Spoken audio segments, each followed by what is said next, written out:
Kalau teman-teman yang lain gimana? Oh, ada yang dari Probolinggo, Kak Rahmaniar. Malang, Kak Evianti. Ada juga di Kak Jogja, Makassar.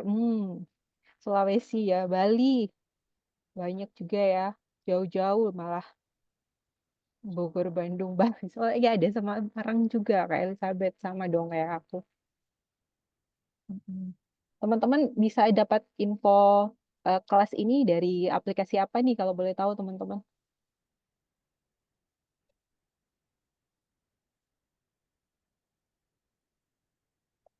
Dari IG ya, semuanya dari IG ya. Oh, oh. Dari teman gitu nggak ada ya? Info dari temen. Rata-rata semuanya dari IG ya, karena memang kita pakainya Instagram Ads. Terima kasih loh teman-teman udah gabung di kelas Virtual Bookkeeper ini. Padahal jam 12 ini biasanya kan teman-teman harusnya istirahat. Istirahat nih, ada yang mau makan siang, ada yang mau istirahat juga mungkin. Tapi teman-teman mau meluangkan waktu untuk sama-sama eh, update skill kita, khususnya di bidang Virtual Bookkeeper. Nah, sebelumnya, perkenalkan saya moderatornya, saya Indah, eh, dan saya tidak membuat eh, profil khusus untuk perkenalan, jadi saya langsung ke akun LinkedIn saya aja ya teman-teman. Nah, kalau aku sekarang ini pekerjaannya sebagai virtual assistant, saya coba share screen dulu ya teman-teman.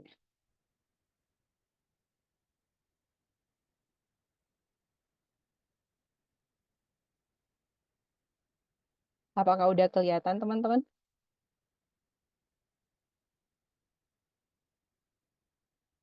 Udah kelihatan ya?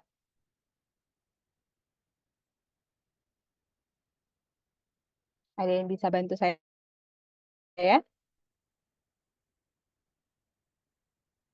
Nah, Udah untuk Kak, udah kelihatan. terima kasih bantuannya. Nah, untuk profil saya namanya Indah Permatasari. Untuk servis yang saya tawarkan itu di virtual bookkeeper dan juga administrasi. Tapi kalau teman-teman lihat ke bawah, di pengalaman saya ini, apa pengalaman selain virtual bookkeeper dan juga administrasi.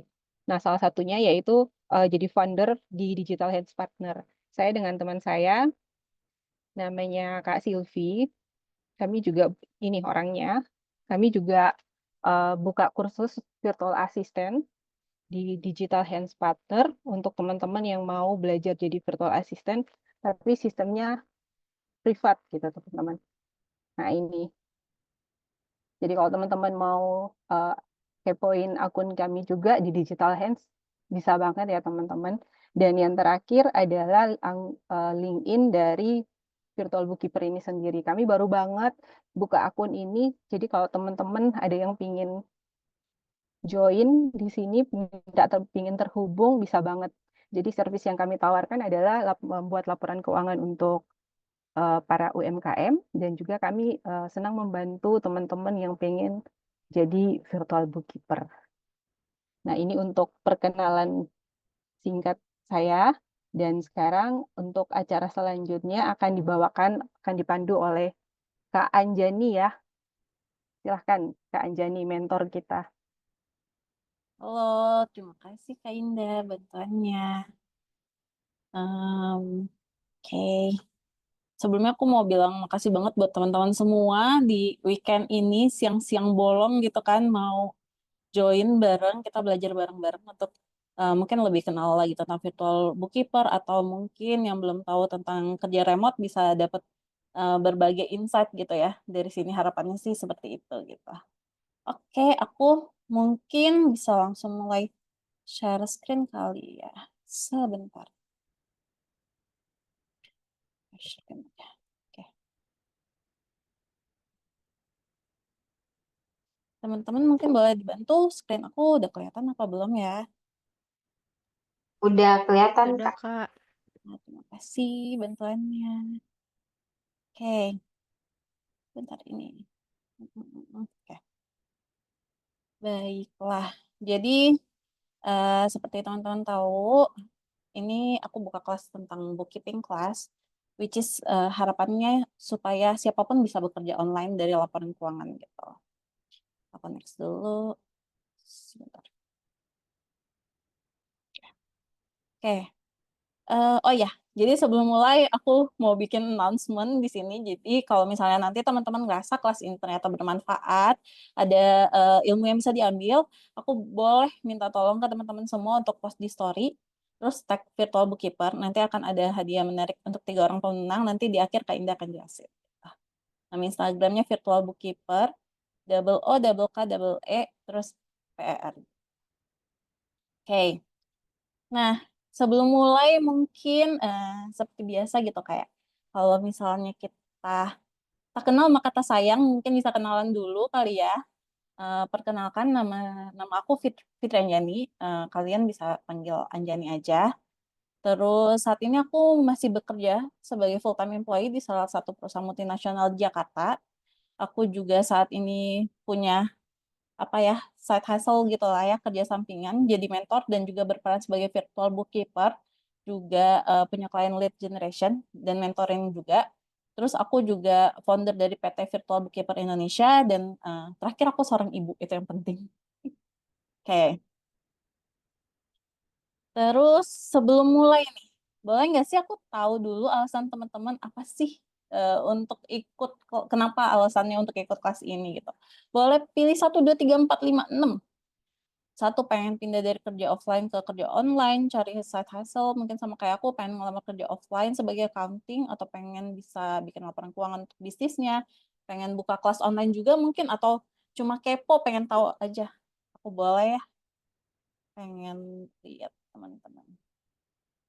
Oke, bentar.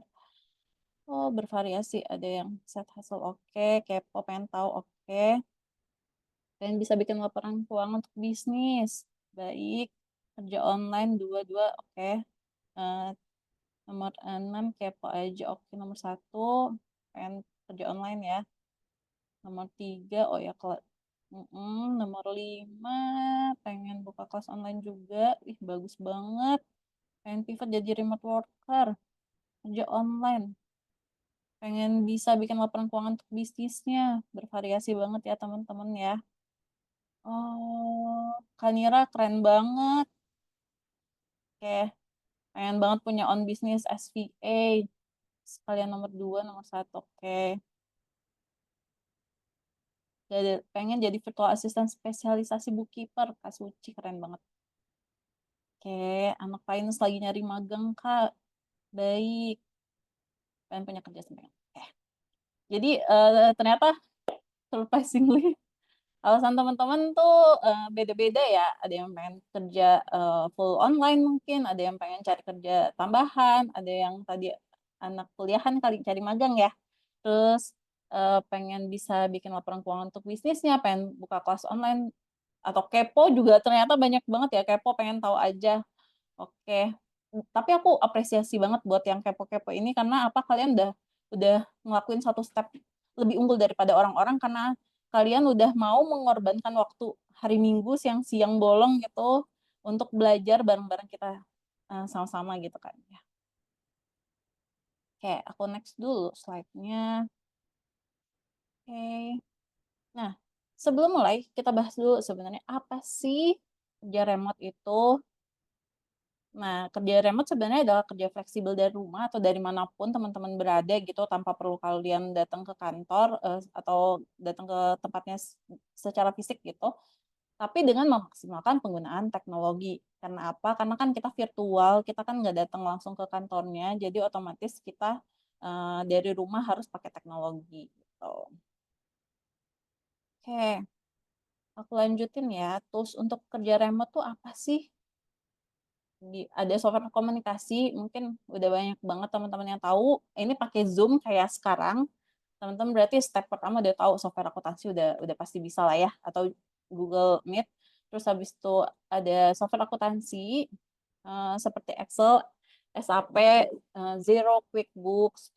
Terus ada software all-in yang aku bilang Google Workspace. Kenapa Google Workspace ini penting banget buat remote worker gitu, karena banyak banget, apa sih namanya, yang Google sediain untuk kita pakai. Contoh paling umum adalah Google Drive. Biasanya kalau aku sama klien tuh kita, sharing datanya itu sama-sama kayak kita upload di Google Drive sih.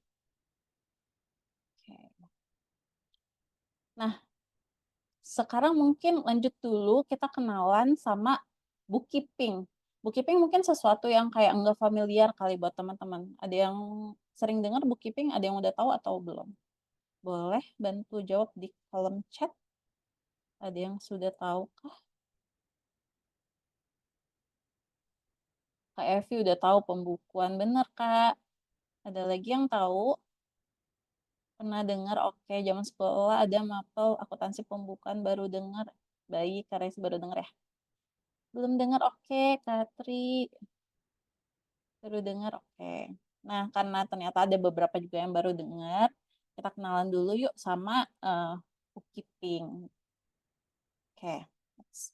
Jadi sebenarnya bookkeeping tuh part of akuntansi juga sebenarnya. Jadi bookkeeping adalah proses mencatat transaksi keuangan bisnisnya. Terus tujuannya apa? Mengelola catatan keuangan supaya rapi dan teratur. Kemudian perannya apa? Melacak pendapatan, pengeluaran, aset, dan liabilitas. Terus kenapa sih bookkeeping itu penting gitu? Karena sebenarnya bookkeeping itu mengatur keuangan bisnis gitu. Jadi tanpa pencatatan yang jelas, bisa jadi kita tuh nggak tahu kemana arah uangnya pergi. Jadi bookkeeping itu membantu kita tahu persis berapa uang yang kita punya, berapa yang udah kita keluarkan, dan apakah kita menghasilkan uang atau malah rugi gitu. Mungkin aku kayak jelasin sedikit, aku juga punya klien bookkeeping, UMKM gitu, dan dia tuh transaksinya bisa miliaran setiap bulan. Tapi selama ini dicatat pakai buku manual, pakai tangan gitu. Nah, terus kerugiannya apa sih kalau misalnya uh, transaksi sebesar itu gitu? Miliaran kan berarti transaksinya banyak dan besar. Tapi dicatat pakai buku. Ada yang mau bantuin aku nggak ya di kolom chat untuk jawab apa sih kerugiannya kalau nyatet-nyatet kayak gitu di buku? Human error. Oke. Ada lagi yang mau jawab? Oke. Fisiknya bisa rusak, resiko salah, lebih lama prosesnya, betul banget. Manual, susah tracking, rawan hilang. Hilang data transaksi, betul. Semuanya udah tahu ya sebenarnya kerugian.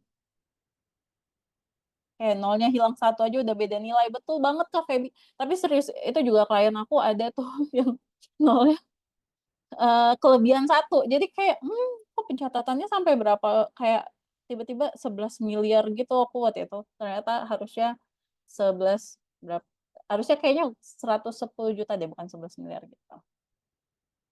Gitu. Betul banget semuanya.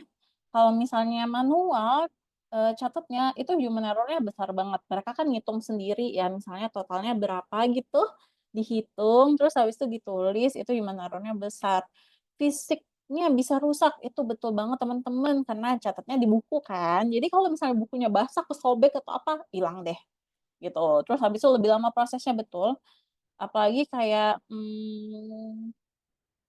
jujur nulis kan kadang nggak jelas juga ya tulisannya. Jadi kayak kadang tuh yang ngerti ya cuma yang nulis doang. Kalau misalnya orang lain yang suruh baca mungkin belum tentu ngerti gitu. Oke.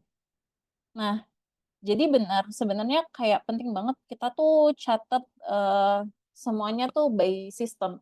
At least Excel gitu. Karena apa? Pencatatan jadi lebih jelas. Terus kita juga mau analisa kemana uang masuk dan keluarnya jauh lebih gampang gitu. Terus abis itu kita jadi bisa nge-track juga.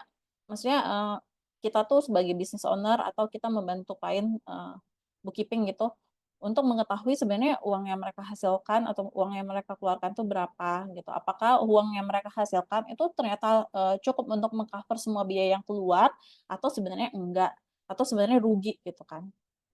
Oke. Selanjutnya, kenapa sih bookkeeping itu penting? Itu selanjutnya berhubungan sama pajak. Jadi kalau misalnya catatan keuangannya sudah rapi, perhitungan pajaknya pun akan jadi jauh lebih mudah gitu.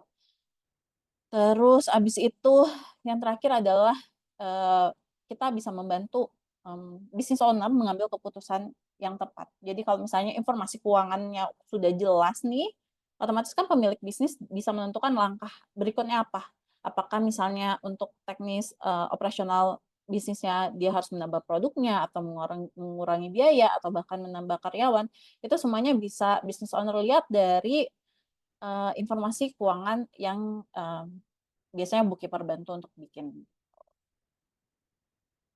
Oke, next ya. Selanjutnya mungkin aku mau masuk sedikit ke prinsip dasar akuntansi, di mana sebenarnya ini penting banget. Prinsip dasar akuntansi tidak pernah terlepas dari debit dan kredit gitu. Jadi debit sendiri adalah kenaikan aset atau penurunan liabilitas atau kewajiban, sedangkan kredit kebalikannya gitu. Jadi kalau kredit otomatis kenaikan kewajiban atau penurunan aset. Jadi siklus akuntansi sendiri itu dari pencatatan transaksi hingga laporan akhir. Bentar, tadi aku kayaknya sekilas oke. Kak Refli nanya, untuk bukti transaksinya baiknya di-scan nggak, Kak? Bukti transaksi biasanya tergantung, tapi biasanya di-scan sih untuk apa namanya? Biasanya klien aku scan bukti transaksinya, terus di-put di Google Drive. Jadi kalau misalnya kita mau cross check itu gampang gitu. Dan biasanya di pembukuan kan kita tulis misalnya ada dokumen, ada nomor invoice-nya berapa gitu. Itu kan kita jadi bisa nge-track langsung ke dokumen fisik yang kita scan gitu. Oke.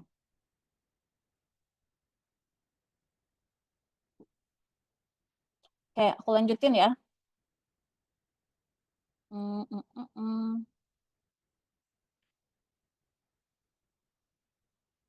Oke, aku lanjutin jenis laporan keuangan. Di mana jenis laporan keuangan sendiri ada laporan laba rugi. Di laporan laba rugi itu untuk melihat pendapatan dan beban. Terus ada neraca. Neraca adalah gambaran aset, liabilitas, dan ekuitas. Terus juga ada laporan arus kas atau aliran kas masuk dan keluar. Nanti lebih jelasnya kita akan lihat sama-sama di template laporan keuangan yang nanti aku akan share. Oke, ini nih. Kita lanjut ke contoh praktek catatan keuangannya ya. Aku stop share dulu.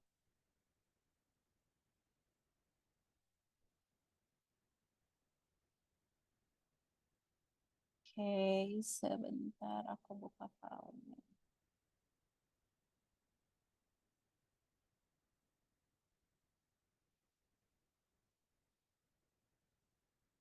Aku balik share screen.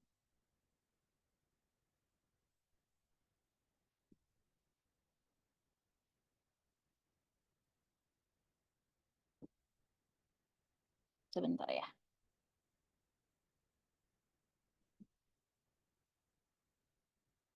Aku balik share screen dulu. Nah, di sini aku ada template laporan keuangan, di mana sebenarnya di template ini mungkin beberapa teman yang join di sini udah pernah ikut join kelas sebelumnya ya, jadi mungkin udah tahu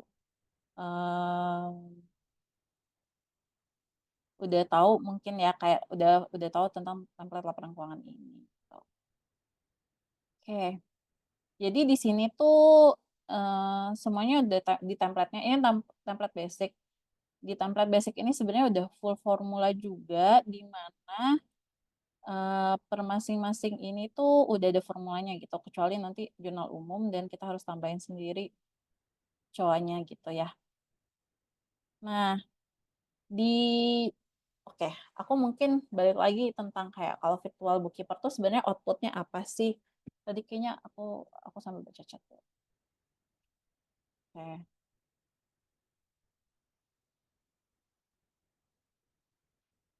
Em, aku sambil baca kayaknya tadi Katri nanya, aku nggak ada background akuntansi apa bisa jadi bookkeeper? Udah jawab Kak Indah, bisa, betul. Karena sebenarnya sebelumnya aku ngerjain virtual bookkeeper ini, ada salah satu klien itu aku juga ada tim biasanya. Jadi aku punya 3 orang tim, di mana 3 orang tim ini ibu rumah tangga yang 2 diantaranya tuh nggak punya basic akuntansi gitu sih. Jadi sebenarnya untuk background aku yang nggak ada background akuntansi, aku percaya semua ilmu bisa dipelajarin asal basic akuntansinya tahu gitu, belajar bisa, otomatis bisa jadi bookkeeper. Oke. Terus tadi Kak Evi nanya pembukuan sederhana itu seperti jurnal umum ya Kak, hanya debit kredit. Nah, ini Kak Refli udah bantu jawabin. Terima kasih Kak Refli. Jadi betul jurnal umum ini tuh induknya dari bikin jurnalnya. Jadi kayak pencatatan pertama yang kita harus lakukan adalah misalnya aku mungkin mulai banget lah dari awal. Buat teman-teman yang bingung kayak virtual bookkeeper tuh hal pertama yang harus dilakuin tuh apa sih? Kalau bener-bener nggak tahu harus melakukan apa? Hal pertama adalah catat transaksi uang keluar masuk. Itu dulu. Catat transaksi uang keluar masuk. Nah, kalau udah, ini sebenarnya tugas untuk teman-teman batch sebelumnya, tapi aku kasih contoh di sini, di mana di sini adalah transaksi daftar penjualan. Oke, daftar penjualan. Jadi kayak kita bisa catat gitu kayak oh dia masuk uangnya harganya berapa. Oke. Tanggalnya berapa, nama pelanggannya siapa, nomor invoice-nya berapa, terus barang yang dibeli apa, harganya berapa, uang dia masuk dia jualnya dengan metode pembayaran kas atau pembayaran secara transfer atau misalnya ternyata pelanggannya hutang di sini bisa kita catat dulu. Terus step selanjutnya adalah kita bikin jurnal. Tadi balik lagi ke materi yang aku sampaikan, jurnalnya adalah debit kredit. Ingat kalau misalnya akuntansi itu balance. Jadi kayak dan berpasang-pasangan gitu. Jadi kalau misalnya teman-teman put jurnal debit, otomatis teman-teman harus put jurnal kredit gitu. Terus gimana sih cara menentukan dia debit atau kredit? Tadi yang seperti yang aku bilang, kalau misalnya aset bertambah itu di debit, kalau misalnya aset berkurang itu di kredit gitu. Kalau misalnya pendapatan bertambah itu di kredit dan kebalikannya kalau kalau misalnya beban dikeluarkan itu posisinya di debit gitu. Jadi contohnya gini, kalau misalnya penjualan penjualan kan posisinya tadi yang aku bilang di kredit, aku tambahin. Terus ini debit. Nah, di sini transaksinya ini semuanya penjualan kan, karena ini adalah daftar penjualan. Tapi yang membedakan adalah metode pembayarannya itu ada beda-beda. Ada yang dari kas, ada yang dari bank gitu. Kita udah tahu kalau misalnya aset itu bertambah di debit. Which is ini contohnya kas dan transfer BCA adalah metode pembayaran yang which is menambah aset kita atau menambah uang kita, di mana kita put di debit. 5/3. Ingat, akuntansi itu balance. Jadi kalau misalnya posisi di debitnya itu ada 8, oops, sorry. Otomatis posisi kreditnya itu ada 8 juga. Jadi sama ya, balance, debit, dan kredit. Nah, terus abis itu step selanjutnya apa sih Kak kalau misalnya kita mau bikin laporan keuangan gitu ya? Step selanjutnya adalah kita bisa put jurnal kita bisa put jurnalnya di template laporan keuangan yang aku punya. Di sini. Atau contohnya adalah yang sudah kita kerjakan sebelumnya ini. Jadi caranya gimana? Aku mungkin contoh dari ulang aja kali ya, contoh satu transaksi. Tadi, yang transaksi pertama. Nih, kita tahu kalau transaksinya ada di tanggal 1 November. Berarti sebenarnya teman-teman bisa put aja di sini. Terus abis itu nomor dokumennya itu di sini ada nomor invoice, aku put di nomor dokumen. Lawan transaksinya adalah nama pelanggannya. Terus cowok transaksinya gimana cara menentukan cowok transaksinya gitu kan. Nah, di sini itu udah ada nih chart of account. Jadi list akun-akun apa aja yang bisa kita pakai. Jadi teman-teman bisa pakai gitu. Terus nanti teman-teman bisa lihat nih. Misalnya tadi kan penjualan barang. Berarti nama akunnya ini 41110. Oke, teman-teman bisa put di sini. Terus teman-teman bisa lihat di datanya tadi berapa sih dia jual. Oh, 8 juta. Oke, kita put 8 juta di posisi kredit. Kenapa kredit?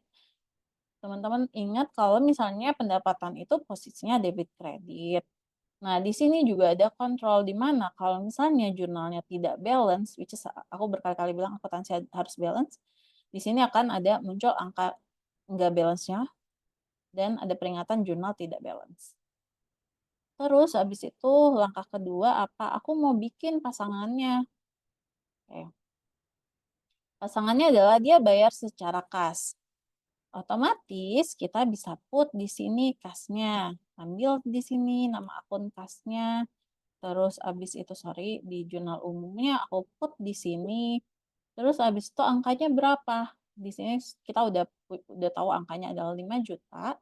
Put di debit karena ingat kas adalah aset gitu.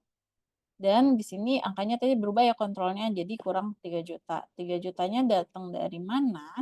Itu datang dari ternyata si Pak Andi ini proses bayarnya dia bayar cash 5 juta, sisanya 3 juta dia transfer pakai BCA. Oke, berarti yang kita lakuin adalah kita cari nama akunnya si BCA ini di sini. Terus kita balik lagi ke jurnal umum, kita put di COA transaksinya. Terus ininya sama, tanggalnya, terus nomor dokumen dan lawan transaksinya si Pak Andi, dan kita copy lagi angkanya 3 juta. Oke. Di sini udah hilang ya tadi yang peringatan jurnal tidak balance-nya. Nah, setelah hilang ini, teman-teman nggak usah repot-repot gitu untuk bikin apa sih namanya, gimana ya caranya untuk bikin laporan keuangannya. Oke, sorry. Ini aku setupin dulu company-nya, misalnya contohnya PT Virtual Bookkeeper Indonesia. Oke. Terus habis itu ini akhir periode bukunya 2024. Kenapa sih harus di setup ini? Karena kan tadi aku catat transaksinya 2024. Kalau misalnya company setupnya nggak di setup, nanti angkanya tidak muncul. Oke. Bentar. Kayaknya ada yang tercoret. Aku stop sharing dulu. Terus aku sharing lagi. Oke. Baik. Nah, terus teman-teman lihat deh, tadi yang kita put kas dan banknya itu udah otomatis masuk ke template ini. Terus tadi pendapatan yang 8 juta juga udah otomatis masuk ke template ini. Nah, biasanya yang aku akan kasih ke klien aku adalah neraca dan rugi labanya aja. Karena untuk kebutuhan klien aku saat ini dia butuhnya neraca sama rugi laba. Sebenarnya dia tadinya cuma pengen lihat berapa sih labanya, tapi menurut aku neraca hal yang penting juga untuk klien ketahui karena dia harus tahu sebenarnya posisi aset, posisi hutangnya sama posisi modalnya berapa supaya dia bisa mengambil keputusan benar gitu untuk bisnisnya. Oke, aku lanjutin lagi, mungkin di sini teman-teman ada yang masih belum familiar atau yang nggak punya background akuntansi mungkin masih belum familiar tentang neraca itu apa sih gitu kan ya. Jadi sebenarnya neraca adalah posisi keuangan bisnis, di mana di sini teman-teman udah bisa lihat ada dibagi kayak misalnya aset aktiva lancar bahasa Indonesianya atau aset lancar, terus ada aktiva tidak lancar, terus ada kewajiban lancar, terus ada kewajiban tidak lancar juga, terus ada modal di sini. Apa sih lancar tidak lancar ini? Gitu. Nah, kalau aset, posisi aset lancar itu berarti asetnya tuh bisa dengan mudah kita apa ya? Aku bilangnya bahasanya lebih gampang untuk diuangkan. Jadi kalau misalnya kayak kita punya uang cash 1 juta kita mau pakai gitu kan gampang ya langsung bisa dipakai. Atau kalau misalnya kita punya uang di bank itu kayak kita mau pakai kapanpun kita bisa langsung pakai gitu. Terus abis itu atau kita punya piutang yang kira-kira udah mau dibayar nih jangka pendek sama sama pembeli kita atau sama customer kita gitu itu masuknya juga aset lancar. Terus aset yang tidak lancar apa sih? Di sini teman-teman bisa lihat ada piutang jangka panjang, ada tanah dan bangunan, ada harta tidak berwujud dan lain-lain. Jadi kayak aset tidak lancar adalah saat kita butuh untuk apa sih melakukan sesuatu gitu ya, butuh dana misalnya. Kita kan nggak bisa langsung misalnya, oh yaudah butuh uang nih buat bayar, buat beli barang ke vendor terus kayak aku mau jual aja deh tanahnya, kan nggak bisa langsung terjual gitu. Kemungkinan untuk terjual cepatnya tuh ada, tapi juga kemungkinan untuk nggak terjual-jualnya juga besar kayak gitu. Itu masuk ke aset tidak lancar. Terus ada kewajiban lancar sama kewajiban tidak lancar.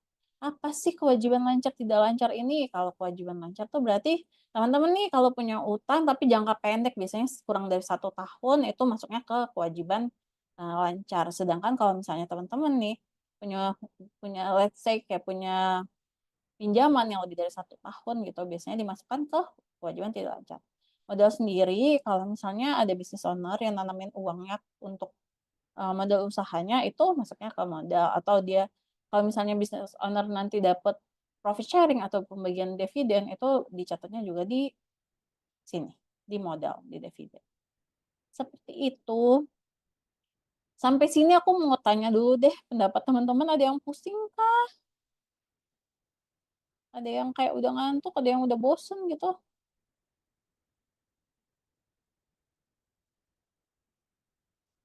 Cash flow itu arus kas keluar masuk, Kak. Hmm, oke. Oh, udah dijawab sama Kak Dwi. Makasih Kak Dwi.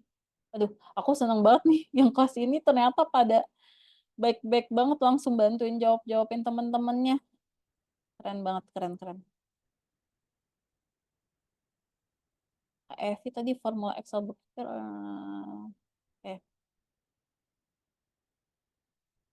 Hmm, betul. Betul Kak Niwayan udah bantuin jawab Kak Evi ya. Keren banget. Oke, oke. Kak Tika semangat tapi sedikit pusing. Oke. Masih memantau Kak, masih aman. Halo Kak Ulfa. Iya nanti ada rekamannya aku share ya Kak Ulfa. Oke. Kak nanti sharing juga ya platform untuk bisa dapat kerjaan ini. Oke. Nanti ada kok di akhir slide-nya.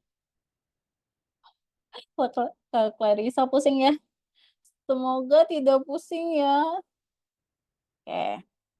Tapi pada semangat kan walaupun pusing-pusing. Terima kasih Kak Ulfa. Jadi malu. Oke aku lanjutin ya. Jadi selanjutnya aku. Oke. Oke. Aku lanjutin dulu. Jadi selanjutnya ada template laporan laba rugi. Jadi laporan laba rugi ini sebenarnya laporan laba rugi mungkin konsepnya gini. Buat ibu-ibu terutama kali ya, udah tahu kalau misalnya kita biasanya nyatet pemasukan. Gajinya berapa nih dikurangin, sorry, dikurangin biaya-biaya berapa, sisa uangnya berapa. Nah, konsep laba rugi itu juga sama. Jadi kita mencatat pemasukan kita berapa. Di sini di template-nya udah dibagi ada dua, ada penjualan barang atau eh, pendapatan jasa gitu. Jadi kalau misalnya template laporan keuangan yang aku share sendiri ini bisa dipakai untuk dua-duanya, untuk kita jual barang atau jual jasa. Nah, kalau udah masuk, ingat biaya utama dari operasional itu ada harga pokok penjualan. Di sini dimasukin juga penyesuaian saldo persediaan. Jadi kalau misalnya penjualan barang, otomatis kan pasti ada HPP atau harga pokok penjualan. Bahasa bahasa gampangnya mungkin modalnya berapa gitu kali ya. Itu tuh nanti kalau misalnya teman-teman put jurnalnya di sini, otomatis akan ke-update di rugi labanya gitu. Terus abis itu ada biaya operasional. Biaya operasional adalah biasanya biaya yang dikeluarkan untuk kegiatan operasinya si perusahaan atau bisnis. Terus abis itu biaya gaji. Jadi salah satu item-item dari biaya operasional ada biaya gaji dan upah untuk karyawan biasanya. Ada biaya kantor, ada biaya pemasaran, ada biaya perbaikan, ada biaya penyusutan, dan biaya operasional lainnya. Terus kalau misalnya selain itu, contoh, ini kan perusahaan yang tadi aku contohin soalnya adalah ini perusahaan atau bisnis yang bergerak di bidang jual alat elektronik contohnya gitu. Tapi ternyata bisnis owner ini punya ruko yang disewakan. Apakah, nah aku tanya deh teman-teman di sini kayaknya udah jago-jago. Apakah si pendapatan dari sewa rukonya itu bisa dimasukkan ke pendapatan yang atas, penjualan barang atau pendapatan jasa gitu, atau bisa dimasukkan di mana? Ada yang mau bantu jawab, teman-teman?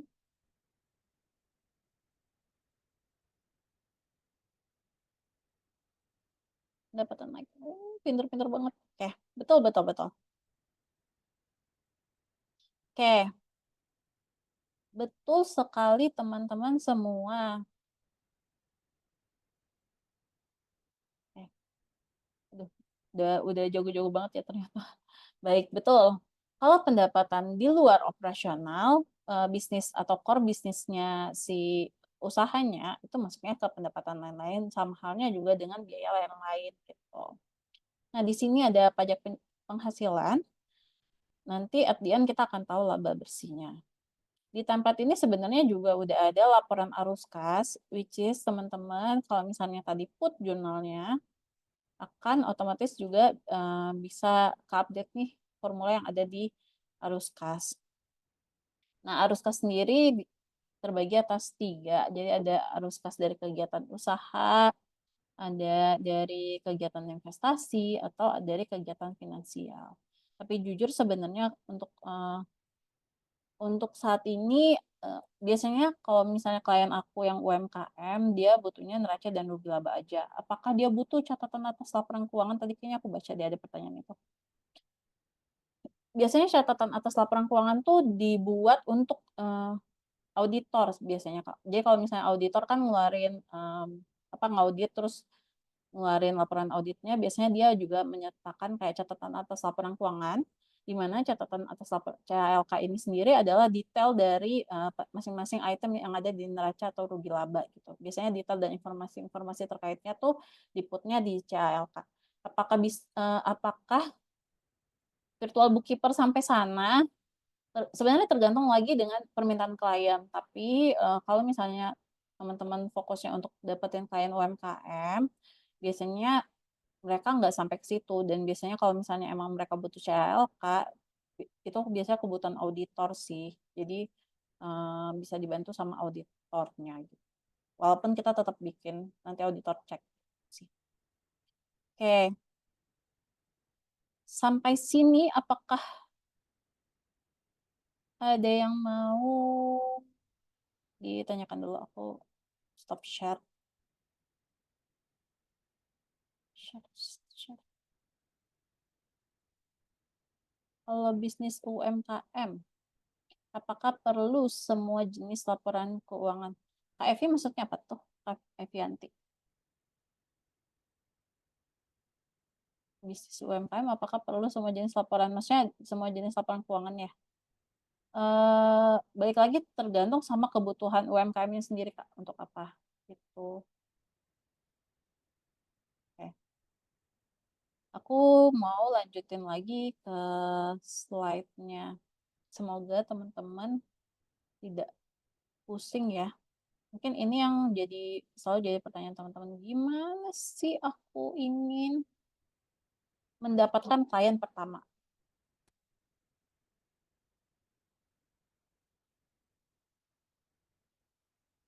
Oke, nih hal yang paling penting banget buat teman-teman ketahui sebelum memulai untuk cari klien. Balik lagi ke teman-teman sendiri. Nis kamu apa gitu? Apakah kamu ingin sebenarnya kayak apa ya? Kamu mau ngasih servisnya apa sebenarnya gitu?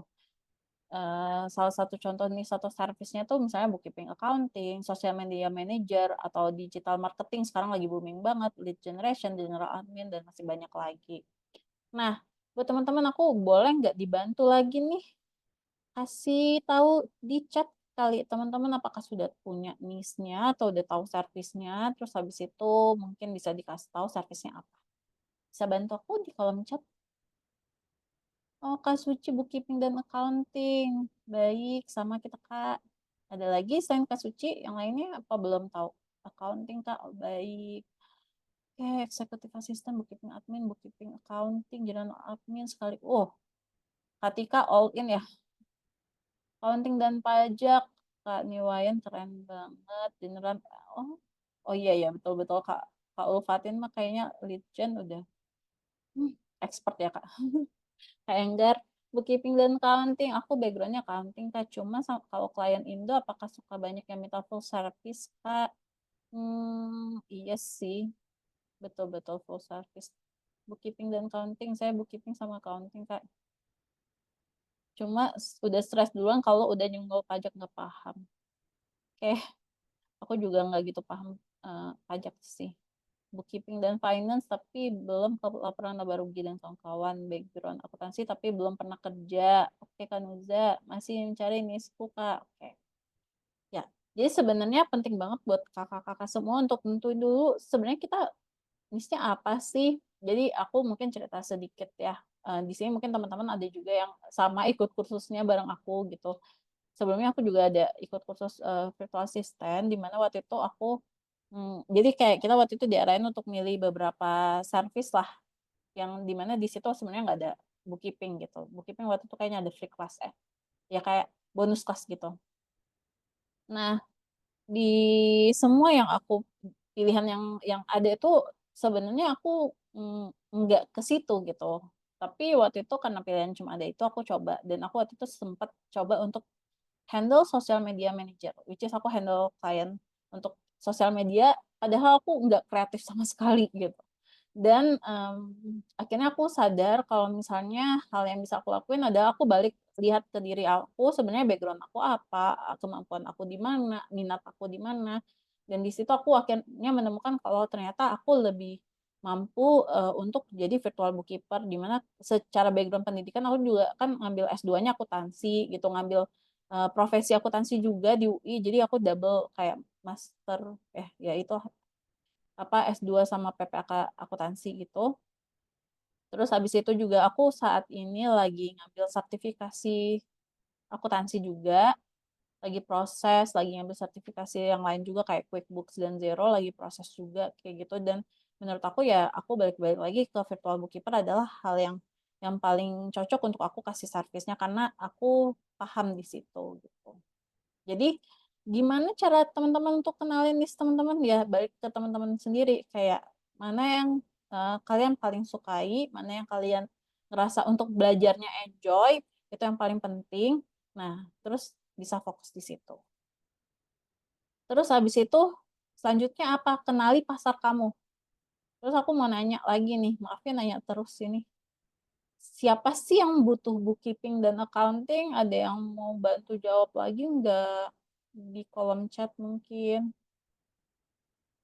Aduh, Kanira pengen ambil accounting tuh takut. Kenapa Kak takut? Bukan background akuntansi tapi punya kerjaan bikin invoice aja. Kak Evi sebenarnya bikin invoice aja tuh banyak loh lowongan yang kayak mereka cuma emang butuh bikin invoice aja loh. Jadi kayak luas sih sebenarnya.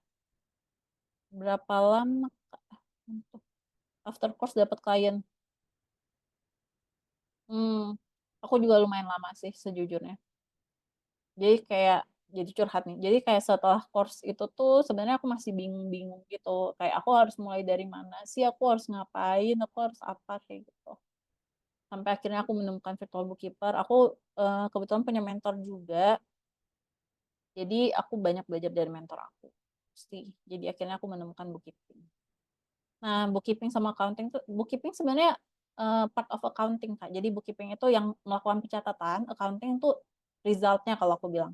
Outputnya apa bikin laporan keuangan itu accountingnya. Oke, Kak bisa info ya kursus. Aku sejujurnya lagi nih aplikasi accounting yang banyak dipakai di klien luar itu ada ada QuickBooks sama Xero. Aku sih nggak ikut kursus tapi aku lagi ngambil sertifikasinya untuk sertifikasi Xero sama QuickBooks. Yang punya bisnis, orang yang punya, oke. Ini udah mulai jawab. Yang punya bisnis Kak, orang yang punya bisnis, trader, semua pelaku usaha yang punya usaha, bos, CEO minimal perlu tahu untung rugi semua orang sih, mau orang pribadi maupun perusahaan. Oke, Aku suka nih jawaban. Ya, aku suka nih jawabannya Kak Niwayan sama Clarissa, betul Kak Clarissa sama Kak Niwayan. Jadi, next. Semua orang itu butuh loh bookkeeping atau accounting, semua orang butuh, termasuk kamu, termasuk kita, termasuk ibu-ibu nih, untuk catatan uang keluar masuknya itu butuh banget. Jadi sebenarnya kalau misalnya virtual bookkeeper tuh sama ini mindsetnya mungkin targetnya UMKM aja atau siapa aja. Sebenarnya semua pelaku bisnis tuh bisa kita bantu. Mungkin apalagi yang ya betul, apalagi yang punya usaha, CEO dan segala macam. Karena mereka mungkin udah fokus untuk ngembangin bisnisnya.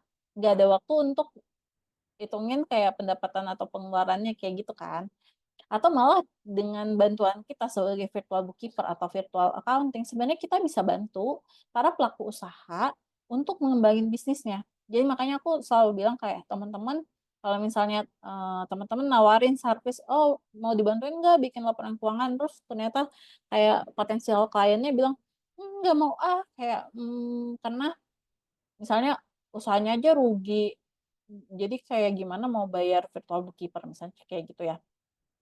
Teman-teman bisa kasih insight loh, bisa kasih penjelasan, bisa kasih masukan. Kalau misalnya dengan teman-teman bantu mereka bikin laporan keuangan, mereka tuh biasanya dalam 1-2 bulan terlalu muluk, 2-3 bulan lah pasti bisa dapat profit income. Kenapa? Saat teman-teman bantu nih untuk rapiin pencatatan keuangannya, otomatis dia akan melihat mana sih biaya yang besar, apa sih pendapatan yang kurang maksimal, kayak gitu-gitu, sehingga dia bisa mulai ngambil keputusan yang tepat untuk ngembangin bisnisnya.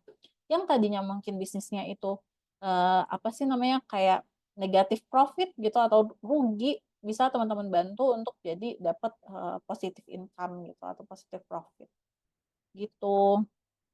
Oke, aku lanjut lagi. Jadi teman-teman tahu sendiri sekarang tuh eranya digital di mana sebagai kita virtual bookkeeper atau virtual accounting gitu, peluangnya tuh besar banget karena bisnis kecil dan startup itu berkembang banget. Dimana kayaknya teman-teman jadi kayak sebenarnya untuk dapat klien teman-teman bisa lihat dulu dari sekitar teman-teman, adakah saudara yang mungkin punya bisnis, adakah teman yang punya bisnis, kita bisa mulai tawarin jasa kita ke mereka gitu. Mau nggak dibantu untuk pencatatan keuangannya kayak gitu. Dan sekarang udah zamannya ekonomi digital di mana bisnis itu butuh pembukaan nggak cuma kayak harus datang, tapi bisa juga melalui pembukaan online. Terus tools pembukaan itu mudah banget dipelajarin sebenarnya.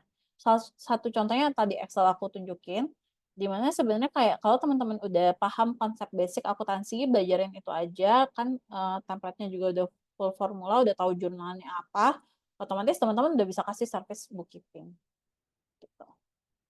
Tapi ingat, kalau teman-teman bisa analisanya itu jauh lebih bagus.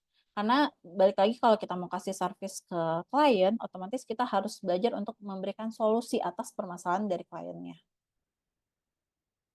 Di sini aku tampilin lagi ada fakta UMKM, di mana jumlah UMKM sendiri tuh besar banget di Indonesia. Mencakup 99% dari seluruh unit usaha di Indonesia. Jadi ada 66 juta unit dan kontribusi UMKM terhadap PDB Indonesia mencapai 61% atau setara dengan 9.580 triliun. Ini data tahun 2023 ya, balik lagi. UMKM itu menyerap sekitar 117 juta pekerja atau 97% dari total tenaga kerja. Kenapa aku kasih tahu fakta UMKM sih? Karena sebenarnya basicnya tuh UMKM ini pasarnya sangat besar. Kita bisa tawarin lah ke UMKM gitu. Tapi aku sadar teman-teman kadang ngerasa mungkin kurang percaya diri untuk kayak atau teman-teman biasanya gini, suka nggak siap menerima penolakan. Padahal sebenarnya ya kita namanya hidup gitu ya, kalau ditolak ya wajar gitu. Yang aku bisa sharing ke teman-teman adalah kalau kita mau mendapatkan satu pekerjaan gitu, teman-teman bisa memperbesar peluangnya. Gimana sih caranya? Aku mungkin sharing sedikit ini di luar konteks virtual bookkeeper atau kerja remote ya. Aku mungkin sharing sedikit beberapa teman aku juga teman-teman di sini juga aku udah pernah sharing kayak pada saat aku baru lulus S1 Yang aku lakuin adalah waktu itu pertama aku siapin dulu CV yang menurut aku oke gitu. Karena apa? Ini ceritanya pada saat aku dapat ini ya, nyari kerja ya. Jadi aku bikin dulu CV yang menurut aku oke, karena apa? Kalau aku apply kerja, eh, si HR atau perusahaan yang aku apply, mereka nggak kenal aku, mereka cuma tahu aku dari CV. That's why kita harus make sure CV kita udah oke gitu. Terus yang aku lakuin kedua adalah aku pikir mungkin kalau aku apply satu perusahaan, belum tentu satu perusahaan itu terima aku. Bener nggak? Setuju nggak teman-teman? Oke. Terus abis itu, eh, jadi yang aku lakuin adalah aku apply waktu itu 1 hari itu 100 perusahaan. Itu target aku. Jadi aku ngelamar kerja 1 hari 100 perusahaan. Karena waktu itu aku berpikir, masa sih dari 100 perusahaan nggak ada satupun perusahaan yang manggil aku interview. Kalau misalnya emang seperti itu, kemungkinan bukan karena akunya nggak bagus, tapi mungkin sifatku yang nggak bagus. Aku mikirnya kayak gitu ya, maaf ya kepedean dikit. Tapi menurut aku sih, masa sih kalau misalnya dari 100 perusahaan yang aku apply itu nggak ada panggilan interview satu. Jadi yang aku lakuin, aku buka peluang sebanyak-banyaknya. Which is waktu itu aku mikir, oke, dalam 2 minggu ke depan aku akan apply berarti 1 hari 100. Berarti kalau misalnya 2 minggu kan hari kerja aja ya kita apply-nya, berarti kayak 1.000 perusahaan gitu. Masa sih dari 1.000 perusahaan aku nggak keterima kerja satupun? Kan kayak agak nggak mungkin gitu. Pasti adalah peluangnya. Jadi kenapa sih aku cerita ini? Aku berharap teman-teman bisa juga untuk buka peluang yang banyak dengan cara apa? Teman-teman cari potensial kliennya, hubungin, reach out, kasih tahu ke mereka kalau teman-teman tuh ada gitu. Dengan cara itu pasti teman-teman cepat dapat potensial kliennya gitu. Oke, nanti aku bacain pertanyaan-pertanyaan di akhir ya. Soalnya kita 1 jam kelasnya. Oke, di sini aku akan kasih, sorry. Di sini aku akan kasih tahu sedikit gimana sih cara buat CV kamu tuh menjual. Ada beberapa hal eh, yang bikin CV kamu tuh bisa dilirik sama potensial klien. Pertama nih, pastiin kalau misalnya teman-teman itu bikin profil singkat di atas biasanya kan, yang menonjol. Jadi kayak apa sih kemampuan atau keberhasilan teman-teman yang paling bagus selama teman-teman kerja atau mungkin kuliah atau apapun yang kalian pelajarin gitu, put di paling atas di profil. Jadi saat pertama kali orang baca tuh, oh oke. Saya misalnya kayak kalian bilang kalian expert di accounting, contohnya gitu. Jadi kalimat pertama atau biasanya kalau sosial media bahasanya kayak hook-nya gitu kan. Jadi hook-nya tuh yang benar-benar bagus. Jadi apa sih namanya, orang yang baca CV kamu tuh mau baca CV kamu full. Terus kalau bisa gunakan angka atau hasil yang terukur. Jadi kalau misalnya aku kasih contoh aja ya, gunakan angka dan hasil terukur itu gimana sih? Jadi maksudnya misalnya kayak, oh kamu berhasil bikin laporan keuangan dengan misalnya 0 error gitu. Jadi kayak atau 100% akurat contohnya kayak gitu. Jadi ada angka atau hasil yang terukur. Terus fokus pada keahlian kamu. Jadi misalnya kamu virtual bookkeeper, tapi kamu mungkin apa sih namanya kayak put di CV-nya keahliannya bikin sosial media, desain atau apa, itu kan nggak nyambung ya. Jadi lanjutin ke yang bawahnya, jelaskan pengalaman kerja yang relevan. Kalau misalnya pengalaman kerjanya nggak ada, tampilkan sertifikasi atau kualifikasi profesional. Bisa ikut kursus, bisa ikut pelatihan, bisa diput di situ. Dan ingat, kursusnya jangan ditulis nama kursusnya doang misalnya. Tapi ditulis juga, kamu tuh kursus ngapain sih? Apa sih yang kamu pelajarin? Tapi jangan panjang-panjang juga ya. Jadi kayak, misalnya ada teman kemarin yang bikin CV sampai 5 halaman, itu HR-nya udah capek duluan juga bacanya kan. Nggak nyampe habis udah capek gitu. Jadi CV-nya sebaiknya bikin 1 sampai 2 halaman. Terus nih, tampilkan keahlian dalam penggunaan teknologi, jangan lupa dimasukin, dan ingat sesuaikan CV untuk setiap klien atau pekerjaan. Jadi sebenarnya CV-nya kalau dibikin spesifik sesuai kebutuhan klien itu makin bagus. Gitu. Oke, next. Terus abis itu selanjutnya bangun personal branding kamu. Nah, di sini nih aku pengen mengencourage teman-teman untuk bangun ya. Untuk bangun personal branding pertama mungkin di sosial media kamu. Kenapa sih? Karena sosial media teman-teman juga tahu sendiri ya, sekarang perkembangannya tuh bagus banget. Jadi kalau sayang banget kalau teman-teman main sosial media cuma buat scroll-scroll doang, lebih baik maksimalin untuk bangun personal branding, bisa lewat Instagram atau Facebook atau TikTok atau LinkedIn. Terus aku selalu saranin join grup komunitas. Contohnya komunitas virtual bookkeeper atau komunitas virtual assistant atau komunitas UMKM. Kenapa sih apalagi komunitas UMKM? Kalau teman-teman join di sana, teman-teman bisa lihat kira-kira siapa sih potensial klien yang bisa teman-teman reach out gitu. Terus abis itu ini balik ke yang tadi bangun personal branding, teman-teman bisa mulai buat konten yang sesuai dengan ini satu target pasar kamu. Dan ingat, evaluasi progres secara bertahap. Kenapa penting banget? Jadi kayak teman-teman bisa lihat nih perkembangannya kayak contoh kalau sosial media. Tadinya teman-teman mungkin target pasar ini, oh ya, ini aku mungkin sharing sedikit tentang sosial media. Aku juga masih belajar, jadi lagi sering-sering ikut kursus sosial media gitu. Jadi di kursus aku belajar ternyata kalau misalnya mau bikin target pasar, teman-teman tuh bisa bikin lebih spesifik. Itu lebih bagus. Contoh teman-teman mau fokus di UMKM. Jadi bangun personal branding adalah tentang teman-teman bahas tentang kenapa sih UMKM itu penting untuk bikin pencatatan keuangan. Aku sharing sedikit, ada salah satu teman kita juga yang ikut kelas. Dia itu pencatatan keuangannya menurut aku, dia sharing lah intinya dia salah satu karyawannya melakukan fraud, ada yang tahu fraud, pokoknya penggelapan uang gitu. Dan itu tuh sebenarnya menurut aku salah satu impact dari tidak adanya pencatatan keuangan yang bagus. Gimana kalau misalnya kita bikin pencatatan keuangan yang baik, otomatis kasus-kasus penggelapan dana seperti ini bisa diminimalisir lah. Oke, aku lanjut lagi. Di sini selanjutnya adalah bangun profil kamu di aplikasi freelancer. Jadi ada beberapa aplikasi terkenal untuk para freelancer yang cocok untuk virtual bookkeeper. Ada Upwork, Fiverr, Freelancer, Glints, sama LinkedIn. LinkedIn aku sebutin lagi di sini. Kenapa? LinkedIn tuh kan sekarang kayaknya semua orang tuh pakai LinkedIn lah ya gitu.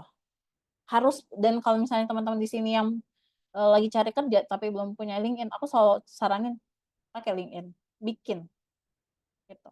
Kalau misalnya butuh kelas, mungkin Kak Indah tuh jago banget LinkedIn, bisa nanti kita minta tolong Kak Indah untuk buka kelas LinkedIn gitu kan.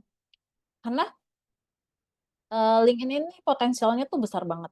Beberapa teman aku rata-rata freelancer gitu, dapetnya malah dari LinkedIn, dan bukan dia yang reach out, bukan dia yang nanyain klien, kliennya yang nanyain dia.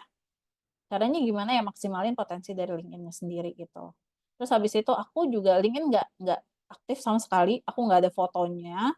Aku juga cuman di LinkedIn aku cuman bikin riwayat pekerjaan aja. Tapi aku setiap bulan at least 2 perusahaan nawarin aku kerjaan. Padahal aku nggak open to work gitu. Kayak gitu. Jadi potensialnya banyak. Upwork tuh bagus juga, cuman teman-teman tahu kalau Upwork itu ada connect ya kayak berbayar gitu. Yang lain juga teman-teman bisa kayak Fiverr, kan sebenarnya kita bikin semacam produk yang kita tawarin, which is jasa pembuatan keuangan. Jadi kayak intinya teman-teman bisa bangunlah profil kamu di aplikasi freelancer ini dengan cara apa? Balik lagi, bikin dulu CV yang bagus. Nanti teman-teman bisa put informasi dari CV di put di aplikasi freelancer yang teman-teman mau pakai gitu. Nah, ke materi yang terakhir nih. Materi yang terakhir tentang hindari scam saat kerja online. Jadi ada beberapa ciri-ciri scam nih teman-teman harus banget wajib tahu. Soalnya aku belakangan baru mulai main trade, terus aku baru sadar ternyata banyak banget scam di sana gitu kan ya. Misalnya teman-teman bisa bisa identify contohnya kalau mereka tuh ngasih janji bayaran terlalu besar kayak sampai berapa ribu dolar atau kerja sebentar ketik-ketik-ketik bayarnya berapa gitu. Itu tuh udah menurut aku most likely scam sih. Terus habis itu kalau yang minta bayaran uang muka dari kamu atau proyek tanpa detail kontrak yang jelas, hati-hati itu scam. Jadi aku kasih di sini please reminder if something seems too good to be true, it's most likely scam, so be careful. Jadi teman-teman hati-hati. Jadi kalau kayaknya itu terlalu bagus gitu untuk jadi kenyataan, nggak punya background bisa dapat gaji sekian, itu scam sih. Aku soalnya pernah ditawarin scam. Oke. Ini aku lanjut terakhir. Aku saat ini mulai buka premium class untuk bookkeeper, di mana teman-teman akan belajar full dari basic accounting, intermediate-nya sampai advance, sampai ahli banget lah materinya gitu untuk accounting, penjurnalan, bookkeeping, ada teks juga, tapi teks bukan dari aku, nanti ada teman aku dari konsultan pajak yang akan ngasih kelasnya. Teman-teman dapat e-sertifikat juga yang bisa dimasukin nanti di CV-nya. Terus dapat ekstra bonus, ada template laporan keuangan 2 jenis, ada basic sama ada yang advance gitu, lengkap. Kalau yang advance lebih lengkap gitu. Jadi ada template invoice, ada template. Pokoknya lengkap, nanti aku liatin kalau mau. Terus ada kelas Excel, mungkin teman-teman yang kayak ngerasa, oh kayaknya Excel-nya kurang atau apa, nanti kita adain extra bonus juga kelas Excel, sama ada kelas pembuatan CV. Jadi yang ini premium kelasnya akan diadakan dari tanggal 7 sampai tanggal 14 Desember. Sistem kelasnya ada 2 kali live, di mana kelas live itu kelas pertama dan terakhir. Nanti sisanya akan ada kelas recording. Kenapa kok recording? Karena dari kelas-kelas sebelumnya yang ikut banyakan ibu-ibu, jadi agak susah bagi waktunya atau kayak jadi recording tuh harapannya teman-teman bisa ulang-ulang, tapi tenang aja. Di sini ada Kak Indah sama aku, kalau misalnya bingung bisa reach out kita, karena Kak Indah adalah community manajernya Virtual Bookkeeper gitu. Jadi bisa reach out ke kita gitu. Oke, aku mungkin next yang terakhir adalah, oops. Oke. Yang terakhir adalah di sini aku kasih kode voucher di mana ada diskon buat 50 orang. Jadi tadi harganya kan aku bilang 300.000, buat teman-teman yang ikut free webinar ini bisa pakai vouchernya dan dapat kelas full tadi lengkap banget, itu cuma 99.000 aja. Oke, aku mungkin kembaliin ke Kak Indah dulu. Terima kasih.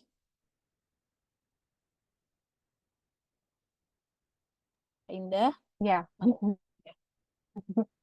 Oke teman-teman, ini kan tadi barusan Kak Anjani ngasih tahu ya kalau ada diskon, bukan free, ada diskon 50 untuk 50 orang terpilih yang nantinya akan dapat potongan harga. Nah, kalau teman-teman mau tahu caranya, bentar ya, saya bagikan layarnya dulu. Nanti di grup WA akan kami share linknya, link ID. Lalu teman-teman bisa pilih nih, di sini ada kelas ini, Bookkeeper Journey. Terus teman-teman bisa klik aja. Diklik, lalu beli sekarang. Lalu di bagian vouchernya ini, udah, sorry.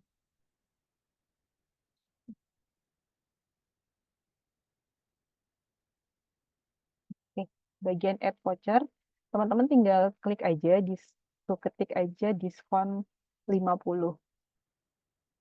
Nah, harganya langsung ada potongan 200.000, 201.000. Jadi teman-teman bisa dapatkan kelas ini hanya di harga 99.000. Dan ini bisa teman-teman dapatkan sampai tanggal sebelum kelas berlangsung ya teman-teman, di tanggal 6. Kode vouchernya 6. 3 hari, Kak, sorry. Oh, sorry. Oh iya, betul. Hanya 3 hari dari kelas yang ada sekarang ini ya, Kak ya. Iya, dari tanggal 1 sampai tanggal 3. Oke. Dan tadi di awal juga Kak Anjani sudah sempat singgung ya teman-teman, kalau teman-teman untuk 3 orang pertama yang membagikan kelas yang sekarang ini di postingan kalian di IG atau dimanapun, terus tag Kak Anjani, nanti bisa dapat potongan juga gitu. Itu Kak sebenarnya Anjani. buat Jadi aku jadi yang free 3 orang itu tadi, kalau misalnya teman-teman ngerasa emang kelas ini ada tambahan insight buat teman-teman, nambah ilmu atau nambah apapun itu, mungkin teman-teman bisa post di story, terus abis itu tag virtual bookkeeper, nanti aku bisa set one-on-one mentoring buat teman-teman gitu. Untuk satu kelas bisa dapat semua pembahasan. Kelasnya jadinya nggak cuma satu ya Kak, yang tadi aku tampilin yang semuanya itu kelasnya nanti banyak. Yang free untuk one on one itu mentoring gitu. Jadi Kakak bisa pilih mau bahas topik apa selama sejam. Gitu. Oke, baik. Eh, Kak baiklah Anjani, kalau gitu. di grup WA ada yang teman-teman yang nggak bisa gabung karena Zoom-nya full. Terus ada satu teman yang pingin tahu, dia bertanya di grup WA, kalau boleh tanya apa ada rekomendasi tempat kursus atau bootcamp yang khusus belajar tentang bookkeeping. Ini udah langsung promosi ya. Oke. Jadi nanti tenang aja teman-teman yang nggak bisa join ataupun yang joinnya tadi telat, nanti recordingnya akan kita share juga beserta sama link pendaftaran dan informasi diskonnya. Terus udah sih semuanya nanti akan kita share sih. Kelasnya mulai tanggal 7 ya Kak. Nanti kelasnya seminggu full 7 sampai 14. Live-nya cuma 2 kali ya di awal dan di akhir. Sisanya teman-teman bisa belajar dari recording. Tapi tenang aja selama sebulan ke depan teman-teman kalau misalnya mau nanya atau bingung-bingung bisa tanyain ke kita. Kalau kelas SAP Zero QuickBooks gitu, oke nanti mungkin ke depannya bisa aku adain setelah aku lulus ujian sertifikasinya. Oke, Masih banyak banget oke. ya, Eh, masih banyak yang nanya-nanya di kolom iya, komentar. oke. Aku coba. Ini teman-teman keren banget. Aku seneng banget loh saling jawab-jawabin gini, membantu sekali kerjaan aku dan Kak Indah. Oke, oke.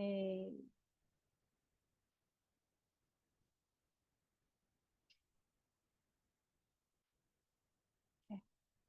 Aku lagi memanjat. Oke, kode vouchernya diskon 50. Oke. Ya, live kelasnya tuh malam ya Kak, jam 7 malam.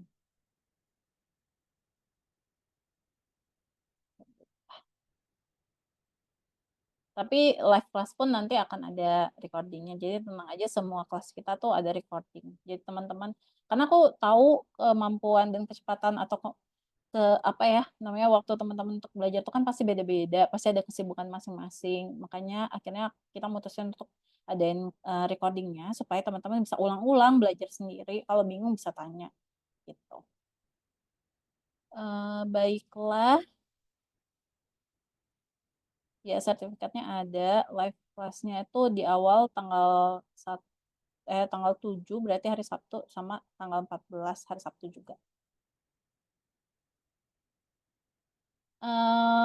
Kak Elvara betul banget ini emang dibuat yang fokusnya juga yang tanpa background akuntansi harapannya bisa ngerti. Jadi emang dari basic banget. Jadi iya betul semua yang nggak punya basic akuntansi bisa ikut karena dari basic banget. Lifetime. Nah, recordingnya berlaku 1 bulan Kak. Ya sudah teman-teman, ini maaf banget aku jadi molor waktunya. Balik lagi terima kasih teman-teman udah meluangkan waktu. Kalau misalnya nggak keberatan aku boleh minta dinyalain kamera untuk foto bareng nggak ya?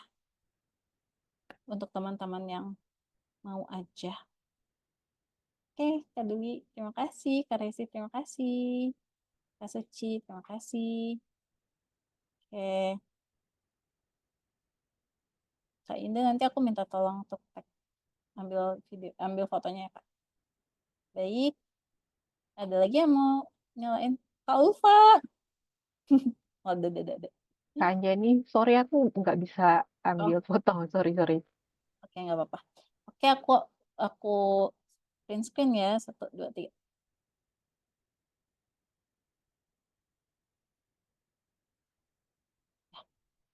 Terima kasih teman-teman semua. yang udah mau menyempatkan hadir di hari Minggu ini. Sampai ketemu nanti. Makasih teman-teman. Terima Dadah. kasih. Ya, udah ada yang check out, Kak.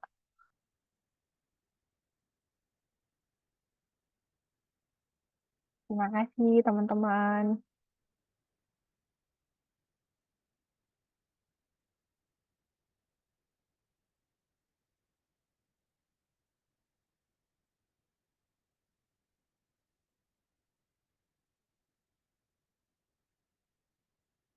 Maaf off cam, nggak apa-apa Kak Reno.